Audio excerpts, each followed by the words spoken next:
sirbitoota yaa caalaa hundarraa urjii baha Afrikaa ija Oromoo. He's like my father and stuff. He's like our icon. He's our legendary. He's a famous music player. And one of my favorite songs that he played is Akumake, Anisa Kumake, Akumake. And he's just very special to us. He's my role model. I love him more than anything. I wish he has a long life and all of us, we love him. Galatoomii Fu'aad Ali Birraan anaaf hedduu nama beekaa keenya, hayyuu keenya, barsiisaa keenya, ijoollee fakkeenya nama Oromoo hundaaf nama ta'e harkitee waan Dr. Ali Birraa dhiifama Ali Birraa jechuullee qabnu Dr. Ali Birraadha. Waan isaa gartee dhugumatti waan himanii hin fixne yeroo afaan Oromoo dhokotee yeroo ilmi namaa gabbahee an Oromoo hin jenne kan duraan Oromoo je Dr. Ali Birraa namni hundini beekaa.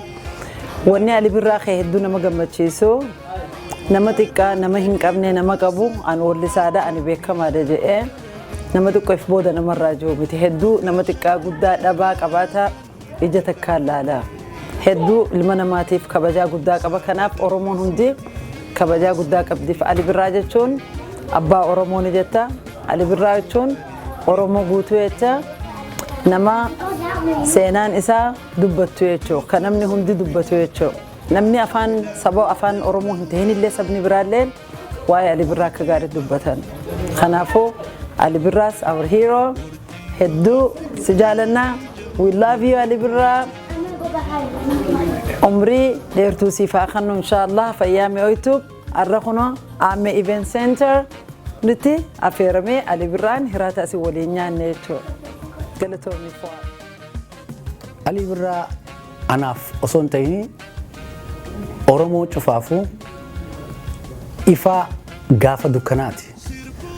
Ali Birraa gaafa magaalaa Dirree Dawaa keessatti afaan Oromoo aruuza Oromoo irratti afaan Oromoo sirbuu hin dandeenye irratti inni akka afaan Oromoo sirbamu warra taasise keessaa tokko. Magaalaa Dirree Dawaa san keessatti namoonni aadaa Arabaa, aadaa Adaree, aadaa namoota hamba biraa fudhachuudhaan aruuza isaanii irratti illee saniin wal bohaarsaa turan. Kana habaqaala xinneenya yeroo sanitti lafaa ka'e inni waan kun nuun hin malu kanaan guddachuu hin qabnu jechuudhaan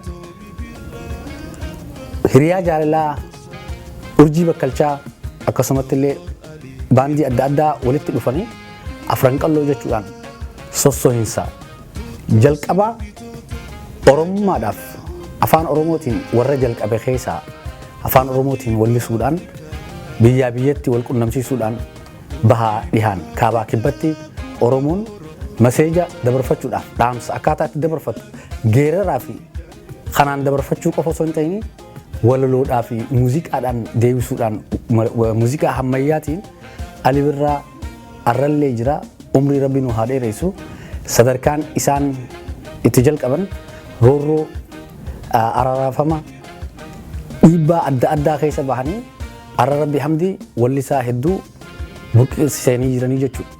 Jalqabni immoo isaa waggaa 14 waan inni jalqabe qaamaa qalbii kiyya keessa zalaalam jiraata hangaan umriin jiraadhee addunyaa kanarraa boqodhutti Ali Birraa ana qofa osoo hin ta'in dhalattuu teenya hortee teenya ta fuulduraatiif illee seenaa fakkii gaarii akka ta'u mamii takka illee hin qabu kanumaan ja'atii Ali Birraan naaf waan hedduudha takka lama sadi je'ee fixuu hin danda'u fayyaadhii jalate.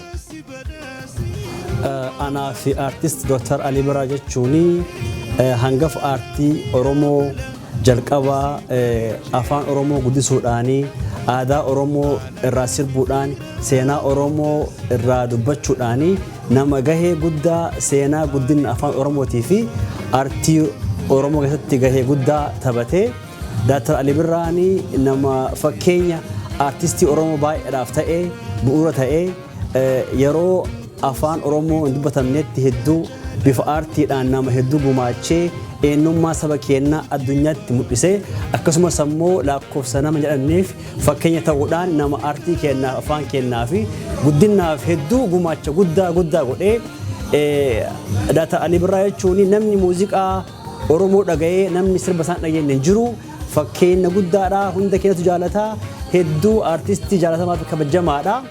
Sadarkaa addunyaatti illee Oromoo darbeetiin alagaa birattuu namni afaan Oromoo dubbandeeyyuu namni aartii beeku Alii Birraa wallaalu. Hojiin isaa hedduu hojii nama boonsaati. Hedduu hojii bifa aartiitiin qophaa'ee dhiyaatu sagalee bareedaa qaba. Kana beekaa keenyaa aartistii dooktara keenyaa Rabbi fayyaa fi umrii haa dheeressuun jedha. Kanuma gabaabatti hedduu jaalannaani hedduullee ittiin boonna.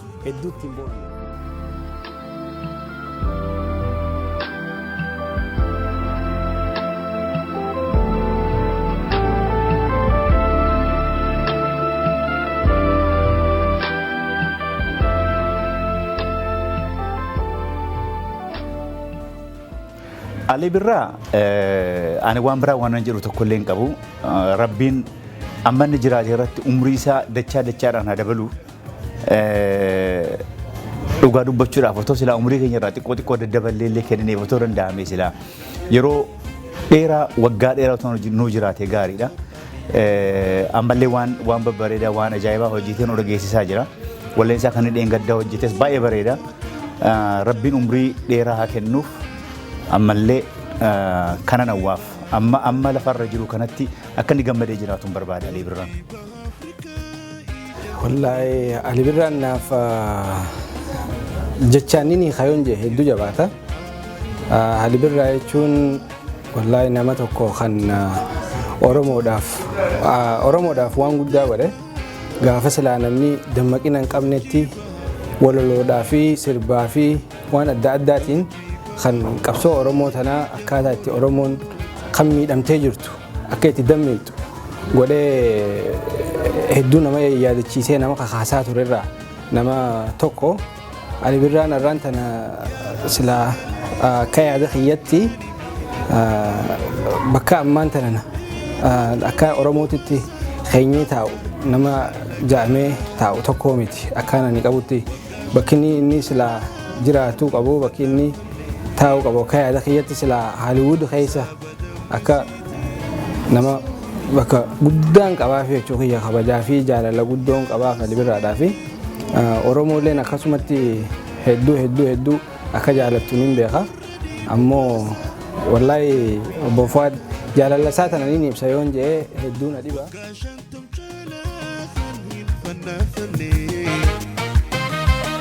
Sabada mesiti usuhini fanne Dr. Alii Birraa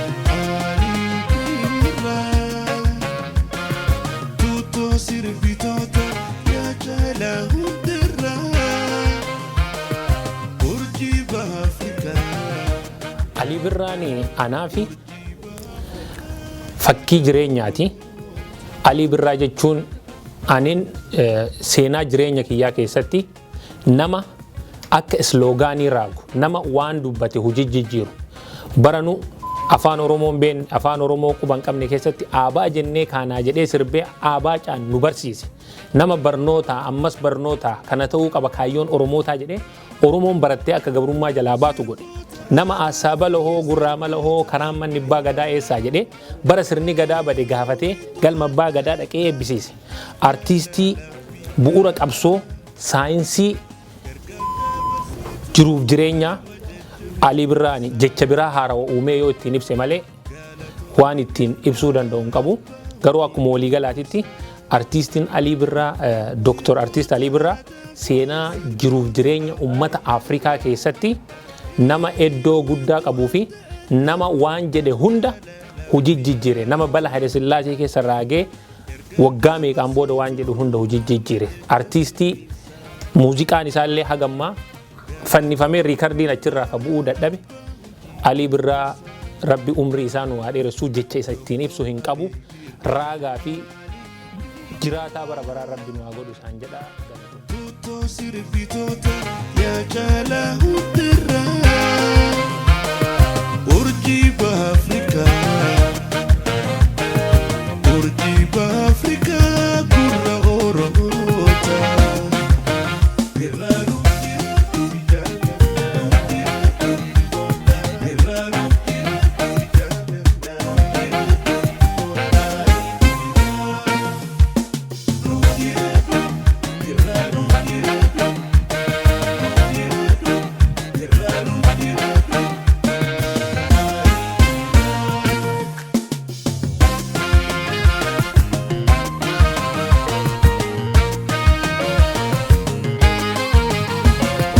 Wakasi badasi umamasi tolchi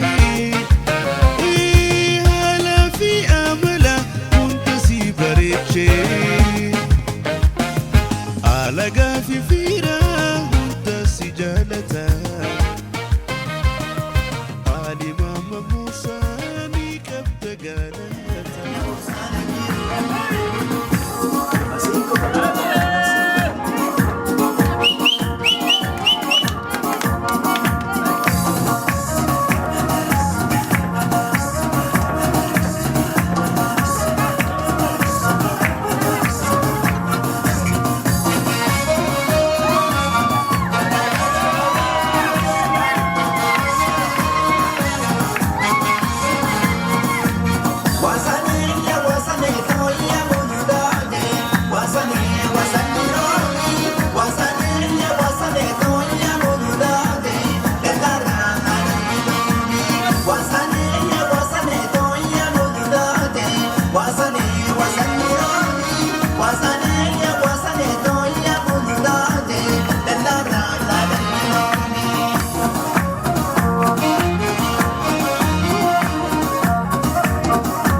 Abu Ili Moedi, ada Manisa, ada Lili, Badasa, Alina, from Amir family, and Bilhad Salah family.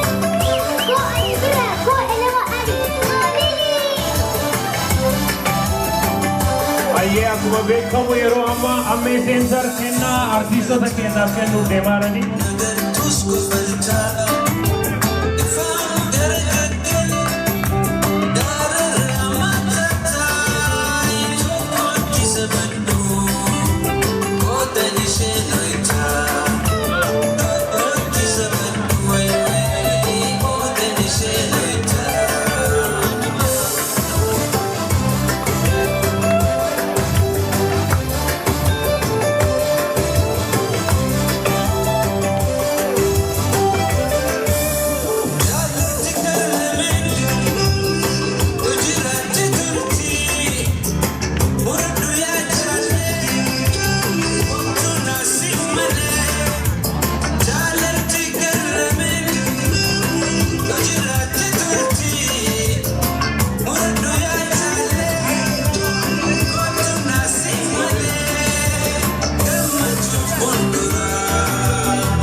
Ali Birraan naaf abbaasi, obboleessaasi, koochiidhaasi. Aartii Oromoo tana keessatti waa hedduudha wanni hojjeteesi. Pentaatoonik irraa qabee diyaatoonikiin tanaaf jaalalaa fi kabajaa guddoodhaan qabaa fi hojiin inni hojjete laayyoodhaa miti. Saba Oromootii fi akkasumatti impaayera Itoophiyaa bira dabree naannawa suniif afaan adda addaatiin sirbuudhaa fi jaalala sabummaatii fi afaan Oromoo dhama mi'eessee akka alagaan dhaga'u godhuu irratti shoorri inni taphate laafaadhaa miti. Kanaaf kabajaa fi jaalala guddaa hawaasa Oromootii fi alagaa biratti illee qaba. Anis taanaan waa hedduudhaan isarraa baradhe suniif kabaja guddoon qabaa fi abbaa kiyya obboleessa kiyyaasi akkasumatti barsiisaa muuziqaa afaan Oromooti jeetiin madaalaa jechuudha.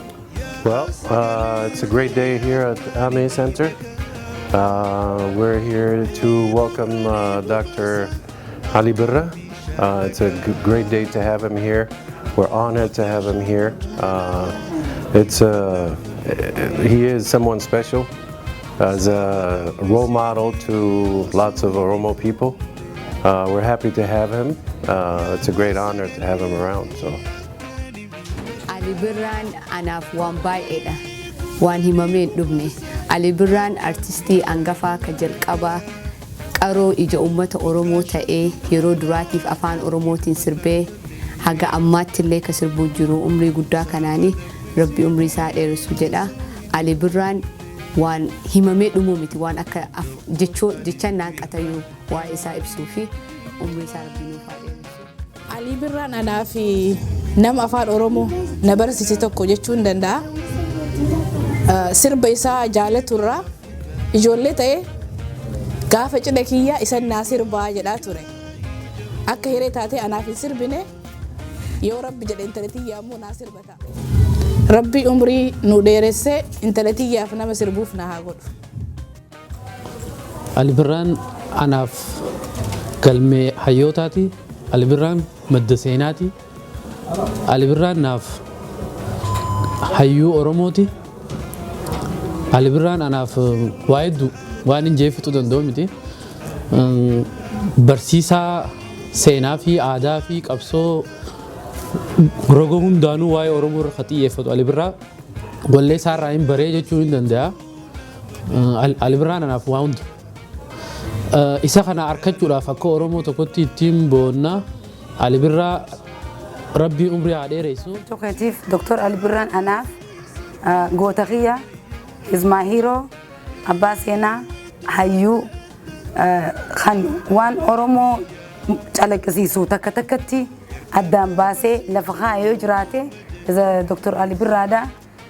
Is my teacher kiyya barsiisaa kiyya is my role model fakkeenya nama namaa ta'u addunyaa hundaaf ta'a Oromoo bira kutee isa qabaachuudhaaf keenya ta'uudhaaf gammachuu guddoon na dhaggeeffama badhaasa qabna keessa nu badhaasee Rabbiif galanni haa geewu namni akka isaa waan ittiin jijjiiru hin jiru jaalalaan haa taatu walleelee isaa keessatti gorsaan haa taatu seenaan haa taatu waraana qawwee hin qabne jechuu dandeessaa wanni inni dabarsaa ture umrii Rabbi nu haa dheeressu fayyaa mi'eetuu Rabbi haa kennuuf I love him so much more than anything. Dr. Ali Birra.